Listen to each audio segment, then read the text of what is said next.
২৪ মাস আগের বর্ষা বিপ্লব বাঙালির রাজনৈতিক জীবনে যেন এক ফাগুনের গান। রাজপথ ভেসেছে রক্তে, বিনিময়ে আকাশে উঠেছে এক নতুন সূর্য।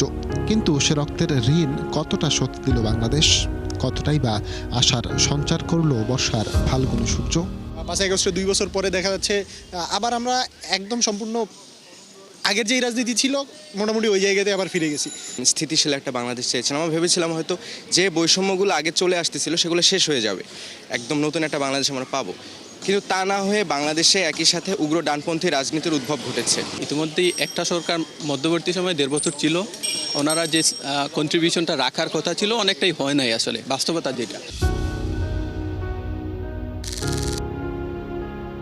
সংস্কার, বিচার আর গণতন্ত্র, জুলাইয়ের পর এমন গ্রাফিতি দেখা যায় রাজপথের দেয়ালে দেয়ালে।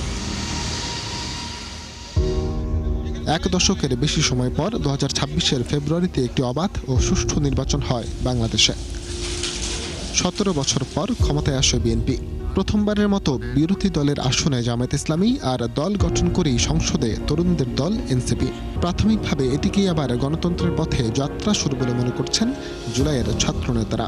বাংলাদেশে ১৬ বছরের যেই স্বৈরতান্ত্রিক ফ্যাসিবাদী একটা সরকার চেপে বসেছিল, যার বিরুদ্ধে অনেকেই আন্দোলন করতেছিল গত ১৬ বছর ধরে, রাজনৈতিক সামাজিক, কিন্তু সফল হচ্ছিল না। জুলাই গণ অভ্যুত্থানের মধ্য দিয়ে সেই সরকারকে উৎখাত করতে এদেশের ছাত্র জনতা সক্ষম হয়েছে। এটাই জুলাই গণ অভ্যুত্থানের সবচেয়ে বড় প্রাপ্তি। অন্যদিকে সংস্কার নিয়ে সরকার ও বিরোধী দল এখনও বিপরীত মুখে। যদিও সংবিধান সংশোধন কমিটি গঠন করে এই পথে যাত্রা শুরু করেছে সরকারি দল, আবার বিরোধীরা তা বর্জন করে রাজপথের আন্দোলনে। তবে সংস্কারের পথটি সহজ নয় বলে মনে করছেন জুলাইয়ের ছাত্রনেতারা। একটা পরিবর্তন হবে, হয়তো ২ বছর হয়নি, ৫ বছর লাগবে, ১০ বছর লাগবে, ধীরে ধীরে এটা হবে। কিন্তু আমাদের সবাই একসাথে এখানে কাজ করতে হবে। আপনি যদি ন্যায় বিচারটা প্রতিষ্ঠা করতে পারেন, যোগ্য মানুষটাকে যোগ্য জায়গায় বসাতে পারেন, তাহলে বাকি সব সমস্যার অটো সমাধান হয়ে যায়।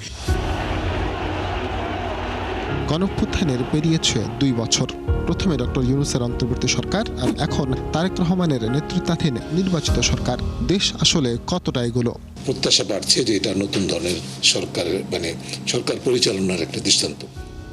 সাবেক ঐকমত্য কমিশনের এই সদস্য বলছেন এখনো আশা শেষ হয়নি। যে সম্ভাবনাটা ছিল সেটা সম্পূর্ণ বিনষ্ট হয়েছে সেটা বলবো না, কিন্তু এই সম্ভাবনাটা আরো সুদৃঢ় হতে পারত।